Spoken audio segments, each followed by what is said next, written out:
bersuara. Ya kau tanyalah sama Allah langsung, jangan ke Tapi saya. kalau kau bilang maha bersuara. Iya, kalau saya bisa mendefinisikan segala sesuatu yang ada pada manusia, itu juga ada pada Allah, tapi sifatnya maha. Ketika manusia bisa melihat, Allah maha melihat. Ketika manusia bisa mendengar, Allah maha mendengar. Kira-kira begitu lah. Bang Palopo. Dikatakan di situ bahwa Allah itu Kamis. Ya, tidak serupa dengan makhluknya. Lah kenapa Bang Palopo menyerupakan dengan makhluk? Loh, kata siapa sopo sing dengan makhluk?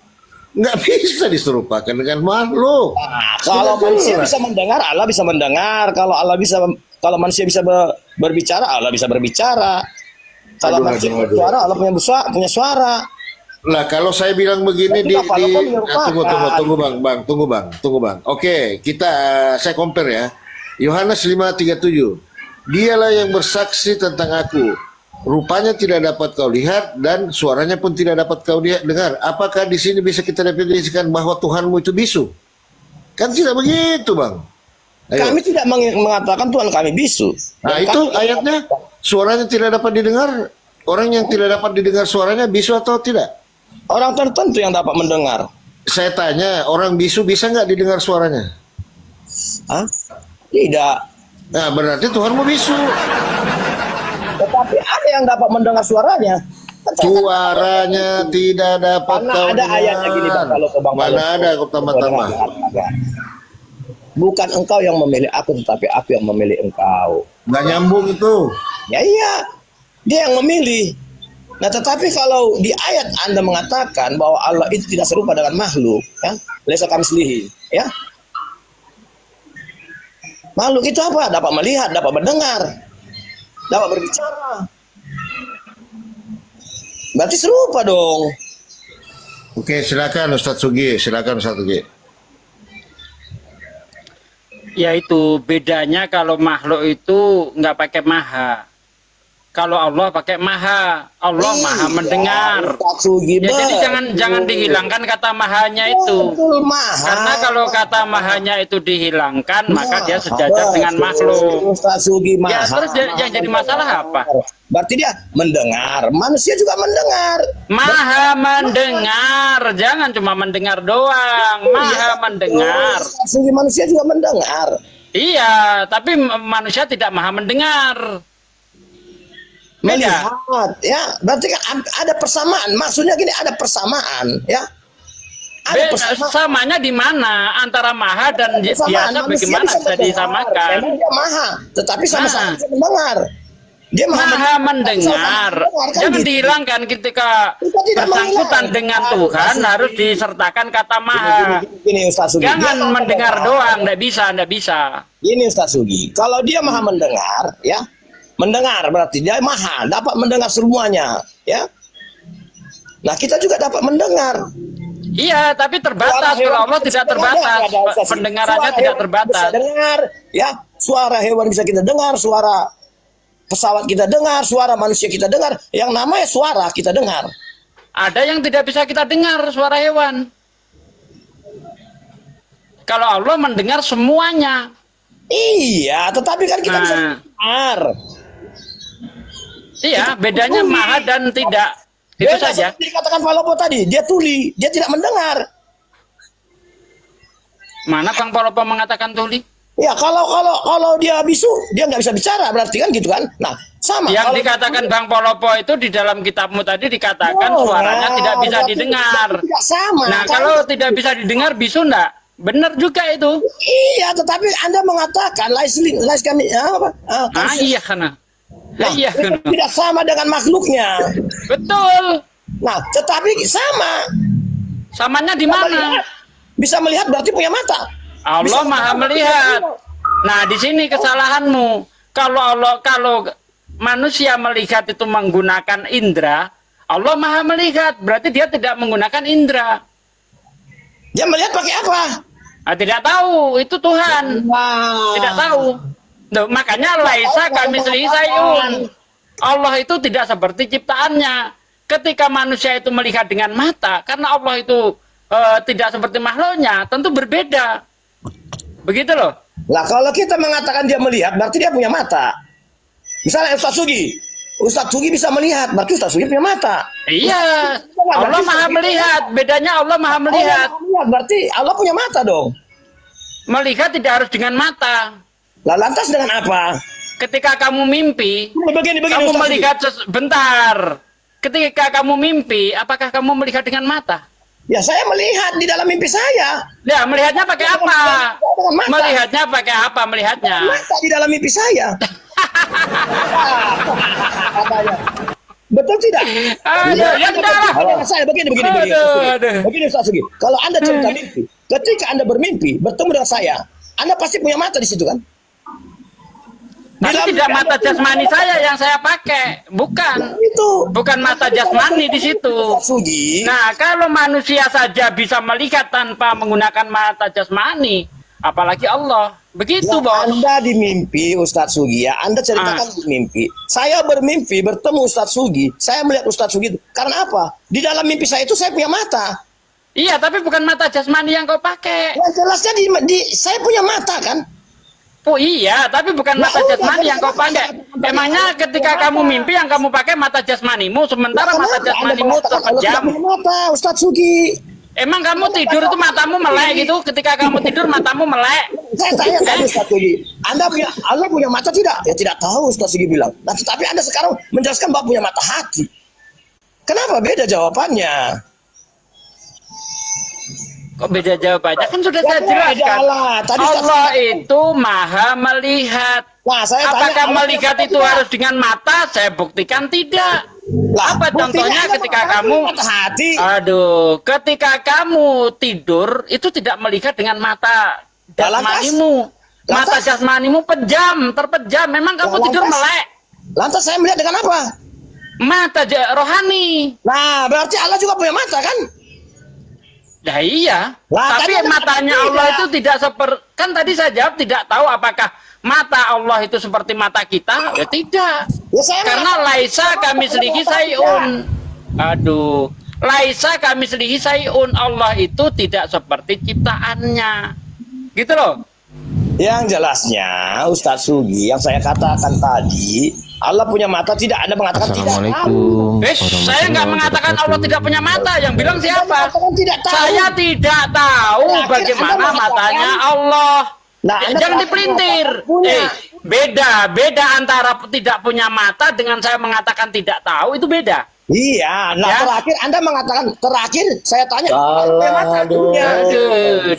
dari tidak tahu, melintir aja. Sudah dijelaskan. Waalaikumsalam warahmatullahi wabarakatuh. Sudah saya jelaskan bahwa Allah itu maha. Anda pasti mengatakan punya, ya? Memang Allah itu punya.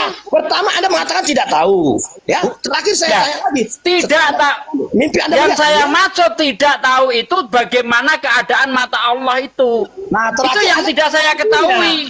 Bentuknya seperti apa? Itu saya nggak tahu. Terakhir Anda mengatakan punya. Lah memang punya. Yang bilang Allah punya siapa? Karena hadisnya mengatakan bahwa ketika ada orang bercerita tentang Dajjal, apa jawab Nabi? Dajjal itu matanya picak sebelah, sementara Tuhan itu sempurna. Nah, seperti itu. Makanya saya tidak mengatakan Allah tidak punya. Bentar. Makanya saya tidak mengatakan Allah tidak punya mata. Allah itu punya. Tetapi yang tidak saya ketahui bentuknya seperti apa, itu yang saya maksud. Paham? Matanya berapa Ustadz Sugi? Tidak tahu. Allah itu tidak ditanyakan seperti apa dia, tapi kita yang akan ditanya seperti yang dikatakan Bang Juma tadi itu. Assalamualaikum Gurunda Juma. Waalaikumsalam warahmatullahi wabarakatuh. Masya Allah. Salam kenal Gurunda. Salam kenal. Bang Snow, kalau mau lihat mata Tuhan itu adanya di Wahyu 5 ayat 6. Itu beda lagi itu. Pas itu sudah. Tuhanmu bermata 7 bertanduk 7. Pas sudah itu makhluk. Kalau Allah tidak seperti itu. Bisa itu Anda tidak memahaminya, kan? Loh, itu jelas di situ dikatakan roh Allah itu bertanduk 7 bermata 7. Iya. Itulah gambaran Tuhanmu. Dengar, Ustaz Sugi. Tuhanmu bisa digambarkan seperti lelaki tua yang duduk di atas kursi roda. Daniel 7 ayat 9. Iya. Kalau Allah tidak bisa digambarkan seperti itu, tidak bisa. Ya. Kenapa Anda katakan tidak bisa? Kalau Anda mengatakan punya mata, ya berarti bisa digambarkan, berarti punya mata. Berapa matanya? Kalau dia Karena bisa apa yang kita lihat, apa yang kita dengar, apa yang kita raba, semuanya itu makhluk. Sementara Allah bukan makhluk, sehingga saya tidak mampu menggambarkan keberadaan Allah. Gampang. Nah, sementara kalau di kitabmu, Tuhan Anda bisa digambarkan seperti lelaki jompo yang duduk di atas kursi roda. Daniel 7 ayat 9. Terserah Anda mau menggambarkan seperti Anda. Bukan saya yang menggambarkan. Kitab Anda yang menceritakan seperti itu. Jangan dipriming ke saya. Saya hanya mengatakan apa yang tertulis di dalam kitabmu, gitu loh. Saya juga bisa menggambarkan. Ustadz Sugi, mohon maaf. Ya, saya sebetulnya sopir ambulans dari rumah sakit jiwa. Jadi saya mohon izin untuk menjemput Snow untuk pulang kembali ke kamar. Jadi mohon izin ya Gurunda semua, saya izin jemputnya ya. Ini nggak bisa lupa ini gimana ambil. Enggak. Lanjut aja. Cuman tapi tunggu dulu. Kera punya mata, Anda punya mata. Boleh nggak saya mengatakan bahwa Anda dan kera itu sama? Oke, kalau Anda mengatakan begitu, saya punya mata, kera punya mata. Boleh nggak saya mengatakan, maaf ya, Allah itu sama dengan kera? Kenapa bisa? Sesuai dengan persepsi Anda. Loh, kan Anda yang mempersama-samakan tadi. Mungkin mengatakan Allah punya mata. Anda yang mempersamakan antara makhluk dengan Khalik. Makanya saya mengatakan, dengar Bang Zuma, dengar. Saya tadi mengatakan ya bahwa Allah itu tidak sama dengan makhluknya. Laisa kamitslihi syai', betul. Nah, saya tanya Ustaz Sugi, apakah Allah bisa mendengar? Bisa. Apakah Allah punya mata? Apakah Allah bisa melihat? Bisa. Berarti Allah punya mata. Tidak tahu, kata dia. Terus dia tanya saya, oh berarti Allah bisa melihat tapi tidak punya mata. Nah, terus jadi gini. Dengar dulu Ustaz Juma. Saya luruskan. Nah, jadi di saat kamu melihat tidak? Bukan luruskan, bengkokkan. Jangan dipelintir, ini malah dipelintir kemana-mana. Parah ini orang. Saya ceritakan seperti yang Anda tanyakan tadi. Kan tadi sudah saya katakan yang saya maksud. Saya tidak tahu itu bagaimana gambaran mata Allah itu seperti apa. Jangan dipelintir-pelintir. Seperti apa? Tenang dulu Ustaz Sugi. Saya nggak akan memelintir. Ya, saya nggak mau memelintir. Nah, terus Ustaz Sugi tanyakan, kalau kamu ambil jaring ikan dulu ya. Aku ambil jaring ikan dulu ya. Buat jaring dia. Lanjut Ustaz Sugi. Gurunda, lanjut Gurunda. Aku ambil jaring ikan dulu. Cepat sebelum saya masuk. Jadi, gimana? Kalau kamu mimpi, kamu bisa melihat tidak? Bisa, karena saya punya mata di saat saya mimpi itu kan. Nah, datang suatu, ya begitu. Allah itu punya mata, katanya. Lah tadi Ustaz Sugi mengatakan tidak tahu. Sekarang kenapa Anda mengatakan punya mata? Nah itu berarti Ustaz Sugi mengatakan Allah punya mata. Tidak tahu itu saya tidak artinya saya tidak mengatakan bahwa Allah itu tidak punya mata. Tidak tahu berartinya saya tidak tahu bentuk mata. Tidak tahu itu. Cuma Anda bernarasi lain. Boleh saya bicara? Ya, silakan Bang Juma, silakan. Oke. Jadi ketika berbicara mengenai Allah Subhanahu wa taala, kita ingin mengetahui kemudian wujud daripada Allah, itu laksana meja yang ingin mengetahui bentuk yang membuatnya. Allah Subhanahu wa taala kemudian mengatakan apa? Alladzi lahu mulkus samawati wal ard wa lam yattakhiz walada wa lam yakul lahu syarik fil mulk wa khalaqa kulla syai' wa qaddara taqdira. Jadi Allah mengatakan yang memiliki kerajaan langit dan bumi, tidak mempunyai anak, tidak ada sekutu baginya dalam kekuasaannya, dan dia menciptakan segala sesuatu lalu menetapkan ukuran-ukurannya dengan tepat. Di ayat lain dikatakan begini, inna kulla syai' khalaqnahu biqadar. Sungguh Allah menciptakan segala sesuatu menurut ukuran. Nah, kita dicipta dengan ukuran kita, bisa melihat, bisa mendengar, bisa merasa, bisa berkarya. Siapa yang membuat itu bisa demikian? Allah. Jadi kesempurnaan manusia itu adalah cerminan kesempurnaan pencipta. Kesempurnaan alam semesta ini itu adalah cerminan dari yang mencipta. Contoh, ketika Anda melihat sebuah bangunan, bangunan itu bagus, maka itu adalah cerminan dari pribadi arsiteknya. Gambarnya bagus, itu cerminan dari yang arsiteknya, merancangnya.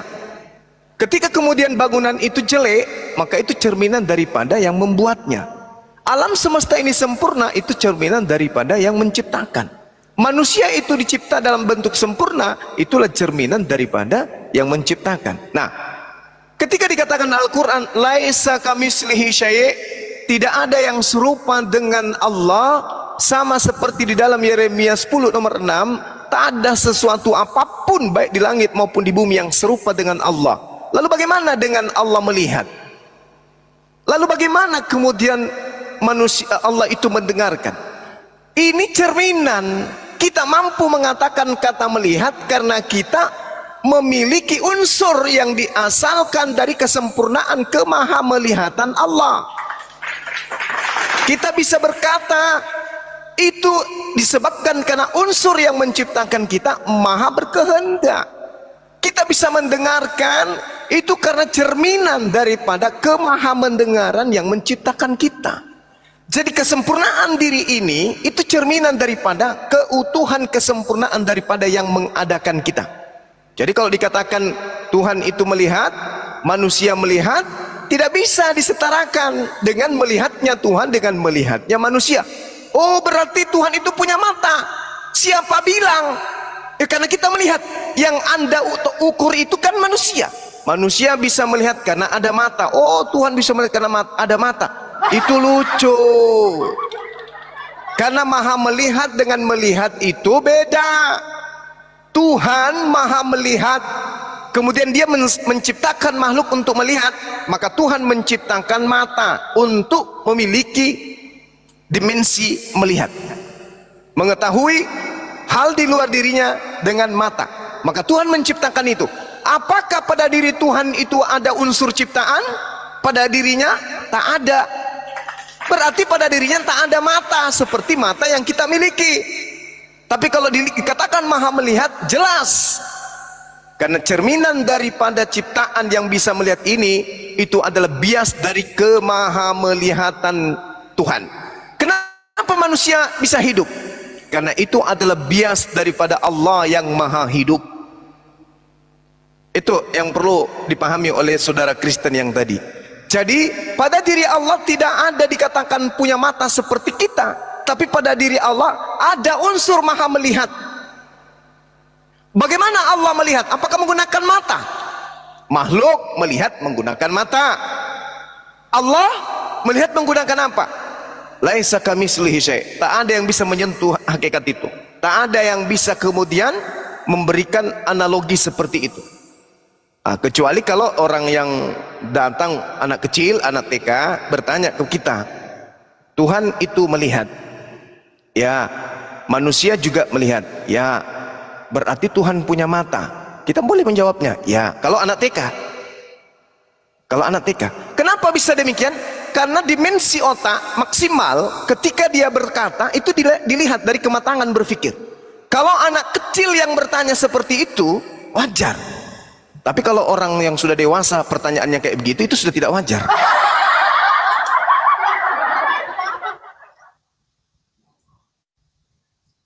Ya, betul.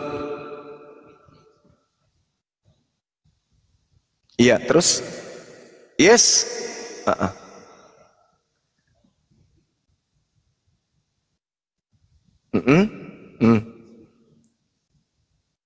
Terus yang Anda pahami?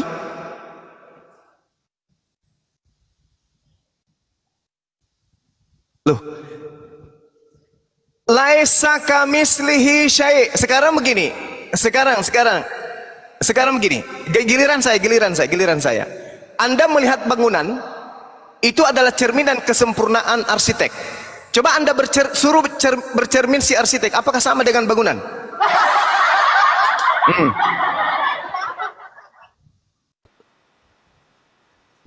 Ya. Lah, tadi kan saya sudah mengatakan itu. Kesempurnaan daripada sebuah bangunan, cerminan daripada kesempurnaan ilmu daripada arsitek. Arsitek. Ya, betul. Itu betul. Nah, sekarang kenapa Anda menyamakan kemudian dekat Tuhan dengan diri Anda? Udah. Kenapa ini? Kenapa kayak orang emosi ini? Kenapa? Bang Zuma, izin dulu. Bang Snow, Laiku Snow, coba kalau bisa turun dulu, baru naik kembali karena suaranya Lai Snow itu tidak didengar sama teman-teman yang di bawah. Suaranya yang di bawah nggak dengar, suaranya dapat didengar, rupanya tidak dapat dilihat. Enggak. Nah, di bawah nggak dengar tuh, di bawah. Jadi memang di bawah nggak dengar, yang di bawah nggak dengar. Beda memang kalau kita berbicara dengan makhluk yang menyembah sesamanya makhluk, beda memang. Karena Tuhannya dipersamakan dengan manusia. Turun dulu Snow. Tuhan kami itu laisa kamitslihi syai'. Tidak bisa Anda paksakan seperti dewa sembahan Anda, nggak bisa. Siapa Pan? Kasih moderator gua Pan. Nggak bisa. Nggak ada. Kamu turun dulu, setelah itu naik lagi gitu loh. Paham bahasa Indonesia nggak sih? Ya udah, sekarang turun, ntar naik lagi. Jangan Anda paksakan Tuhan kami sama seperti Tuhan Anda, Sombong amat. Tinggal turun terus naik lagi, apa susahnya sih? Iya, sombong amat, mentang-mentang Tuhannya kelihatan.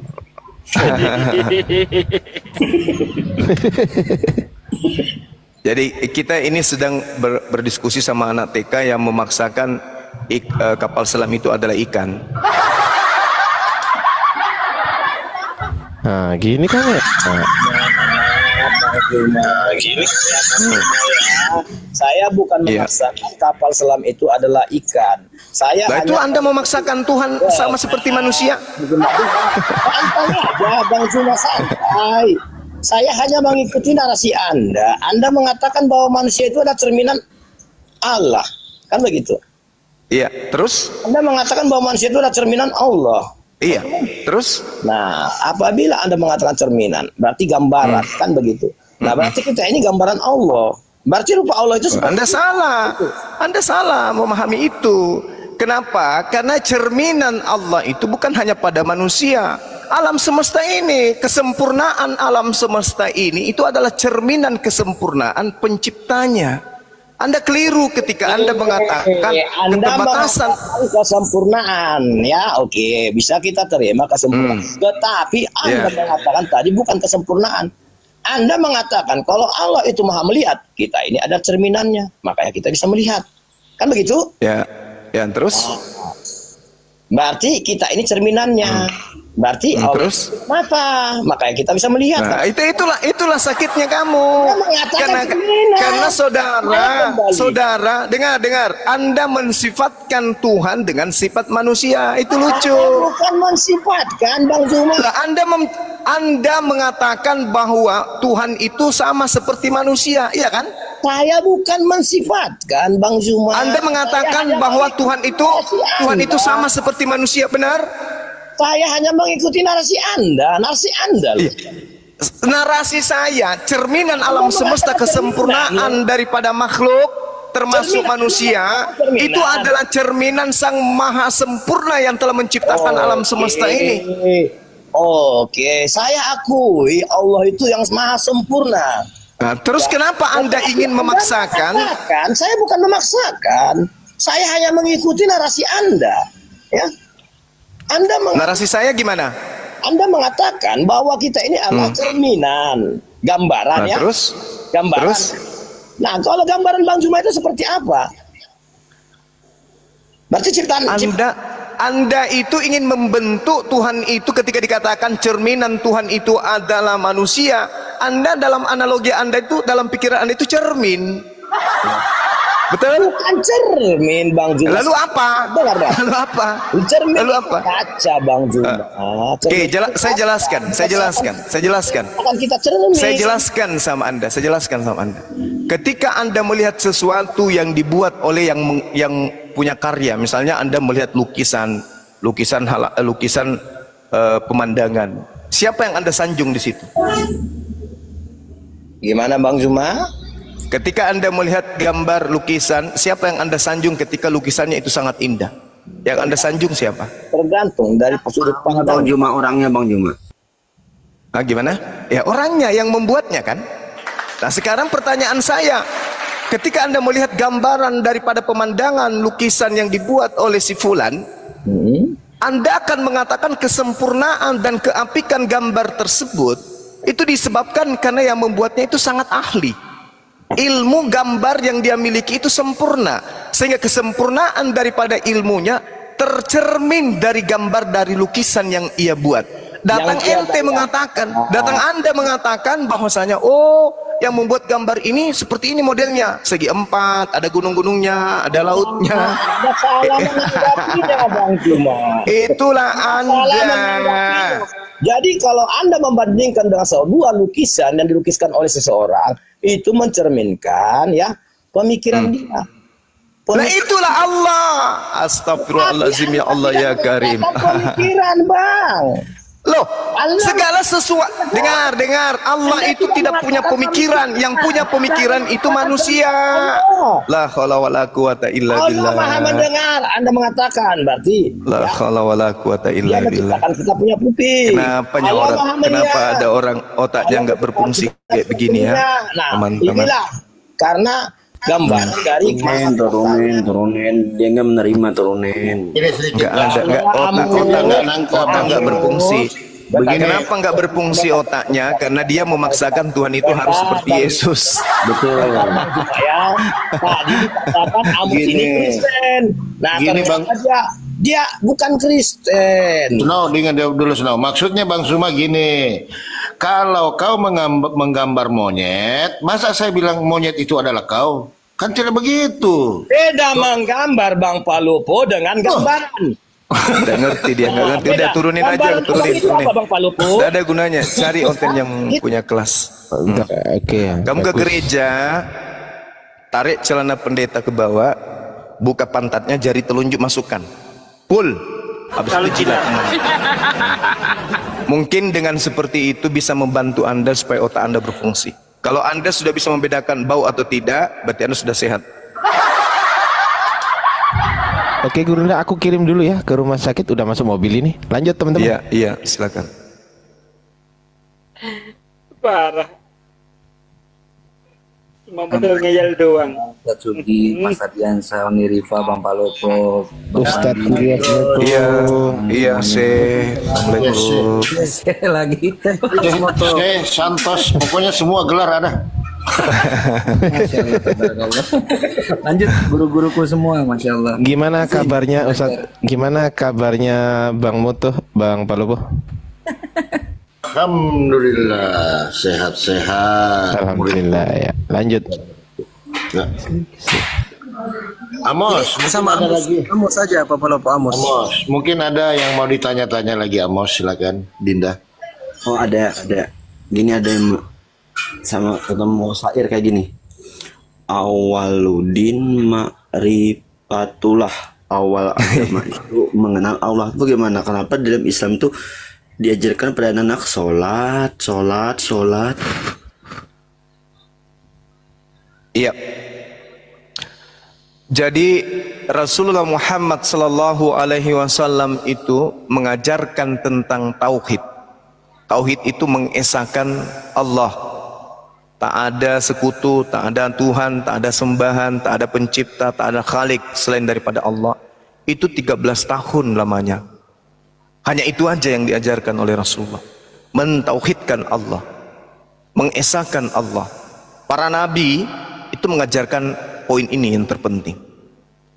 Sedangkan sholat ini adalah syariat, sesuatu yang harus diadakan di saat beribadah kepada Allah.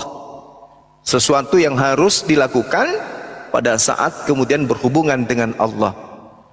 Salat adalah peneguhan akidah.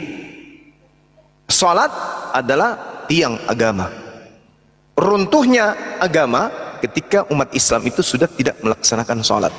Pembeda antara agama lain dengan agama Islam itu salat. Meskipun mereka mentauhidkan Allah, kalau mereka kemudian tidak melaksanakan salat, berarti dia jatuhnya kepada kemunafikan. Mengaku Allah, di mana Allah memerintahkan mendirikan salat untuk mengingat dirinya, tetapi mengaku tidak melakukan salat, berarti itu munafik. Nah, seperti itu, Bang. Jadi Rasulullah kemudian mengajarkan tentang tauhid, memperkenalkan Allah yang Maha Esa, habis itu mengajarkan cara-cara berhubungan dengan Allah yang Maha Esa itu.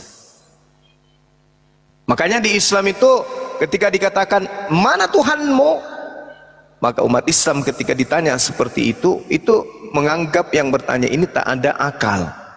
Karena Tuhan itu meliputi segala aspek. Makanya dia bukan makhluk. Kalau makhluk, siapa makhluk yang paling besar badannya di bumi ini? Hercules. Hercules pula. Siapa yang paling besar di bumi ini? Adirai. Nah, apakah Adirai bisa mengetahui apa yang ada di belakangnya? Apa yang ada kemudian jarak 100 kilo, 100 meter dari depannya tanpa alat? Tidak bisa dia. Jadi kedudukan pencipta langit dan bumi itu tidak bisa ditakar dengan makhluk. Makanya dikatakan maha besar, maha tinggi, maha suci, maha perkasa.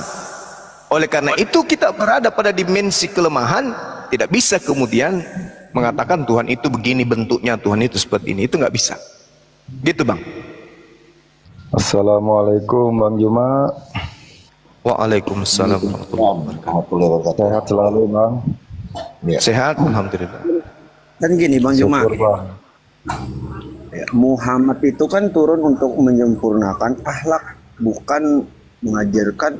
Kalau Abang nanti mengajarkan untuk mengenal Allah kan. Gimana itu? Gimana? Muhammad kan turun ke dunia ini untuk menyempurnakan akhlak. Kenapa mengajarkan tauhid? Iya, menyempurnakan ajaran tauhid. Kan seluruh nabi-nabi mengajarkan tauhid. Berarti akhlak itu termasuk ajaran tauhid ya Bang? Akhlak itu adalah perilaku manusia. Akhlakul karimah adalah perilaku yang baik. Perilaku yang baik ini cakupannya dua. Perilaku terhadap perintah-perintah Allah, dalam ini ketaatan kepada Allah, dan perilaku kepada sesama makhluk. Itu. Jadi hablum minallah dibutuhkan akhlak, hablum minannas dibutuhkan akhlak. Apa buktinya? Ketika kemudian ada orang di masjid azan memanggil orang ibadah, ayat menggunakan baju dalam, baju singlet. Apakah itu akhlak? Tidak. Tapi menyeru kepada Allah. Maka justru itu ketika kita berhubungan dengan Allah, maka penampilan kita, jasad kita harus lebih baik daripada ketika kita berhubungan kepada sesama manusia. Itu yang disebut akhlak. Sebenarnya dalam Islam ini tujuan hidup itu apa sih? Ibadah. Ibadah. Terus ya, cuma kerja ibadah juga. Ya, benar. Segala sesuatu yang dilakoni oleh umat Islam itu adalah ibadah. Seperti saat sekarang ini, kami ibadah. Ini ibadah. Oh, ini termasuk ibadah juga, Bang Juma? Iya, betul. Mengajak kepada yang ma'ruf, itu adalah ibadah. Makanya umat Islam itu, apapun yang ada dalam kehidupannya, itu ibadah. Ibadah, kami itu ibadah. Makanya pola di padang mahsyar nanti yang masuk ke surga itu yang paling banyak amal ibadahnya. Seperti itu. Alhamdulillah kami di Islam, apapun yang kami lakukan itu dihitung ibadah. Oke. Terus dalam Islam tuh bagaimana mengerjakan antara ma'rifat, syariat, hakikat, bagaimana itu? Itu masuk ke dalam poin-poin metode ibadah. Jadi kalau kita berbicara mengenai berhubungan kepada Allah, yang pertama yang harus kita pahami itu adalah mentauhidkan dulu. Setelah kita mentauhidkan Allah, mengesahkan Allah, kita beribadah kepadanya dengan semua pengakuan ibadah kita itu hanya tertuju kepada Allah saja. Nah, karena ibadah kita ini hanya tertuju kepada Allah saja, maka untuk datang kepada Allah, kita harus membersihkan jasad kita ini, membersihkan roh kita, membersihkan jiwa kita. Jadi sebelum kita beribadah kepada Allah yang Maha Esa, terlebih dahulu kita membersihkan diri kita, jasad kita. Jasad kita. Makanya dikatakan di dalam Al-Quran, perintahnya, wahai manusia, ya ayyuhan nas, kulu mimma fil ardi halalan tayyiba. Wahai manusia, makanlah sesuatu dari bumi yang halal dan yang baik bagimu. Dan janganlah engkau mengikuti langkah-langkah syaitan, karena sesungguhnya setan itu adalah musuh nyata bagimu. Kenapa ini identik dengan makanan? Karena iblis masuk di dalam diri kita itu melalui makanan. Begitu banyak makanan haram yang masuk ke dalam tubuh kita, begitu mudah iblis mempengaruhi kita. Makanya orang berpuasa itu mencegah perbuatan keji. Puasanya itu mencegah mereka untuk melakukan kemaksiatan. Kenapa? Karena pada saat mereka berpuasa, iblis kemudian susah untuk menembus kalbu, hati mereka. Bagi orang-orang yang beriman nih, kalau mereka berpuasa, mereka kemudian lebih tunduk, hatinya itu lebih terarah kemudian. Kenapa? Karena iblisnya memang masuk melalui apa yang dikatakan makanan. Coba, apa yang mempengaruhi seorang bisa korupsi? Apa seorang yang mempengaruhi kemudian mereka bisa mengambil yang bukan haknya? Karena perut, karena makanan. Makanan yang selalu dominan menyesatkan manusia. Di mana, Bang? Assalamualaikum Bang Juma. Waalaikumsalam. Kalau babi, bisa bertanya nggak, Bang? anjing itu haram, untuk apa diciptakan Allah kalau tidak dimakan? Ya, sebagai data untuk ibadah kepada Allah. Sebagai ujian. Ya, ujian. Kita menahan diri dari memakan makanan yang diharamkan, itu ibadah. Itu ibadah. Itu ujian. Kita diuji di atas muka bumi ini. Bukan kita dicipta begitu saja lantas kita hidup seperti hewan, tidak. Kita diuji dengan kesempurnaan tubuh kita ini, dengan akal kita ini, maka apa yang diciptakan oleh Allah itu tidak semuanya kemudian boleh kita makan. Sebagai ujian, maka jangan makan babi, itu haram bagimu. Bagaimana caranya Allah melarang jangan makan babi, itu haram bagimu, kalau babinya tidak diciptakan? Karena Allah menciptakan dulu tuh, diciptakan babi, habis itu jangan kau makan karena itu haram bagimu. Nah, sama seperti perempuan. Untuk apa perempuan diciptakan kalau bukan untuk kita itu? Betapa banyak perempuan di samping Anda. Kenapa Anda tidak nikmati semuanya? Kenapa? Bang Juma. Boleh bertanya? Bang. Hah? Gimana? Kenapa? Saya kebetulan saya Kristen. Mau, Bang. Iya, silakan, Bang. Permisi ya buat semuanya, kawan-kawan, saudara-saudaraku. Kebetulan saya satu keluarga, kan berbeda-beda nih. Iya, Bang. Kami ini 5 bersaudara, itu diambil dari agama turunan, yaitu agama turunan dari orang tua. Nah, berhubung sudah 17 tahun atau akhir balik kalau di muslim ya, itu kami dikasih pilihan buat ngikut menurut keyakinan yang dipercayai. Dan kebetulan 2 dari antara kami masuk muslim. Pertama abang saya dan terakhir adik saya cewek tuh. Nah, pertanyaan saya, menurut Bang Juma sebagai kaum muslim, apa sih pendapat kalian, pendapat Bang Juma? Saya ini sebagai Kristen ini seperti apa sih? Apakah kaum yang salah memeluk agama? Apa soalnya saya kalau bicara sama Muslim itu selalu Kristen tuh salah melulu. Ini salah, menyembah berhala ini salah. Padahal agama tertua, agama pertama sebelum Muslim itu yaitu Kristen. Itu pertama, Bang Juma. Nanti kedua nanti setelah saya dengar jawaban dari Bang Juma. Terima kasih. Baik, mohon izin ya teman-teman sekalian.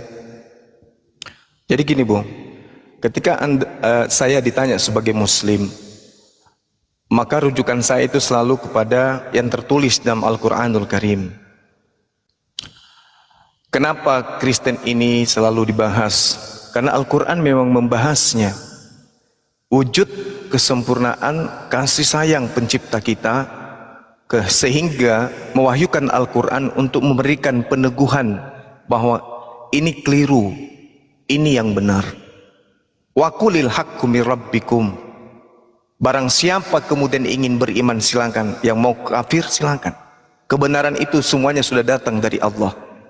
Nah, ketika saya ditanya, apa pandangan Islam terhadap orang-orang kafir? Maaf saya katakan kafir karena menutup diri kepada ajaran Islam. Kafir itu artinya menutup, bukan identik dengan kejahatan kafir itu. Itu agama, itu adalah kata dari Islam yang begitu sopan. Orang yang menutup diri dari ajaran Allah itu kafir namanya. Seperti mukmin, seperti muslim, orang yang berserah diri kepada perintah Allah. Orang yang menolak perintah Allah disebut kafir. Tak ada identik dengan bahasa buruk di situ. Nah, kemudian ketika berbicara mengenai Islam, Al-Quran lebih awal mengatakan, siapakah mereka yang membenci ajaran Nabi Ibrahim? Mereka itulah orang yang memperbodoh diri, kata Al-Quran. Itu kata Al-Quran. Siapakah mereka yang memperbodoh diri ini? Adalah mereka yang membenci ajaran Abraham atau Ibrahim. Maka muncul kemudian pertanyaan, emang Abraham ini ajarannya apa? Siapa yang membenci kemudian ajaran Nabi Ibrahim ini? Al-Quran mengatakan bahwa pembenci ajaran Nabi Ibrahim ini adalah orang yang memperbodoh dirinya. Nah, setelah kita teliti Al-Quran, ternyata Nabi Ibrahim mengajarkan tauhid, satu Tuhan. Mengajarkan kemudian kurban hewan, mengajarkan kemudian bersunnat. Ini 3 poin yang kemudian dibenci oleh orang-orang di luar daripada Islam. Sedangkan di dalam kitab Kejadian milik orang Kristen, Kejadian 12 nomor 3, gitu ya. Aku Tuhan akan mengutuk siapapun yang mengutuk engkau Abraham, dan memberkati siapapun yang memberkati engkau Abraham. Ini dalil, Bung. Al-Quran mengatakan itu, kitab yang ada di dalam kitab Kejadian juga menyatakan itu. Umat Islam mengikuti apa yang diajarkan oleh Nabi Ibrahim, tauhid satu Tuhan, yaitu Tuhan yang datang menyatakan diri kepada Abraham, Ishak dan Yakub. Yang kedua, umat Islam kemudian berkurban dalam surah Al-Hajj ayat 34, imamat 1 nomor 2. Kurban hewannya adalah sapi, domba, kambing dan lembu. Sama. Lalu kemudian sunnat. Al-Quran mengarahkan kemudian kami umat Islam untuk mengikuti sunnat. Sebagaimana Nabi Ibrahim diperintahkan untuk bersunnat. Lalu kemudian Nabi Ibrahim pun mengajarkan kepada keturunannya, bahkan perintah untuk membunuh orang yang tidak bersunnat. Kejadian 17 nomor 14. Siapakah mereka yang memperbodoh diri? Yaitu mereka yang meninggalkan ajaran Nabi Ibrahim. Nah, bagaimana dengan ajaran Islam? Ajaran Islam kemudian mengukuhkan setiap hari beribadah, melakukan pemberkatan kepada Abraham. Allahumma salli ala Muhammad wa ala ali sayyidina Muhammad kama sallaita ala Ibrahim wa ala alihi Ibrahim. Setiap saat kami memberkati Nabi Ibrahim alaihissalam. Bagaimana dengan Kristen?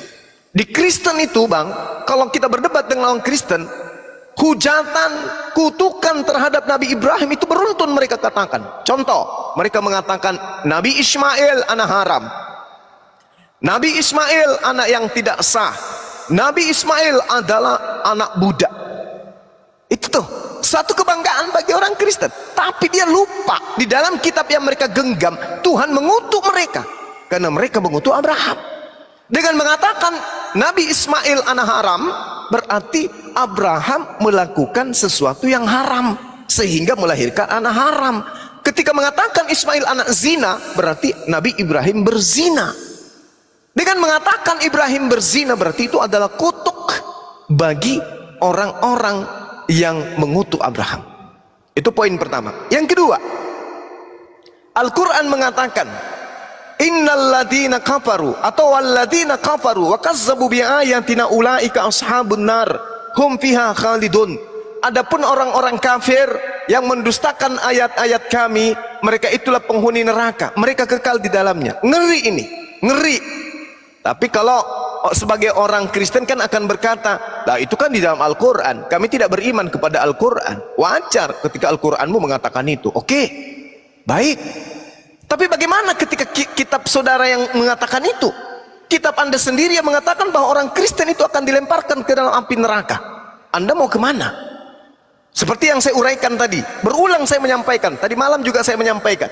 Di dalam Matius 7 nomor 15, waspadalah terhadap nabi-nabi palsu yang datang kepadamu dengan menyamar seperti domba, tetapi sesungguhnya mereka adalah serigala yang buas. Saudara-saudara Kristen selalu mengatakan ini adalah Nabi Muhammad, nabi palsunya. Nabi palsunya adalah Nabi Muhammad. Mereka tidak mengerti tentang apa yang tertuang di dalam kitab mereka. Di sini Yesus berbicara dengan manusia yang hidup pada abad pertama. Bagaimana mungkin Nabi Muhammad pergi menemui orang-orang yang hidup sesama dengan Yesus? Itu mustahil. Berarti ini hanya merujuk kepada orang-orang di luar Yahudi yang datang kepada murid-murid Yesus. Siapa dia? Dari buahnya kita bisa melihat, kata Yesus. Apa buahnya dari nabi palsu, pengajar palsu? Satu, memanggil Yesus Tuhan, mengusir setan pakai nama Yesus, bernubuat pakai nama Yesus, bermujizat pakai nama Yesus. Apa kata Yesus? Enyahlah daripadaku, kalian semua adalah pembuat kejahatan. Nah, kemana perginya orang yang berbuat kejahatan? Matius 13 nomor 50, pembuat kejahatan dilemparkan ke dalam api neraka. Jadi saudara Anda, saudara abangku ini, ketika mereka meninggalkan ajaran Kristen, mereka tidak mau diusir dari Yesus. Kenapa? Matius 7 nomor 15 sampai nomor 27 sekalipun dibaca satu perikop, yang memanggil Yesus Tuhan adalah Kristen, yang bermujizat pakai nama Yesus adalah Kristen, yang mengusir setan pakai nama Yesus adalah Kristen, yang meramal, yang bernubuat pakai nama Yesus adalah Kristen. Lalu orang yang berakal masih mau tinggal di Kristen. Setelah tahu ini data ada, dari buahnya kamu bisa melihat pengajaran nabi palsu itu. Pengajaran atau buah palsu ini dikatakan dalam bahasa Yunani karpos. Karpos artinya hasil. Hasil pengajaran daripada nabi palsu membuahkan orang-orang memanggil Yesus Tuhan, bermujizat, bernubuat, mengusir setan pakai nama Yesus.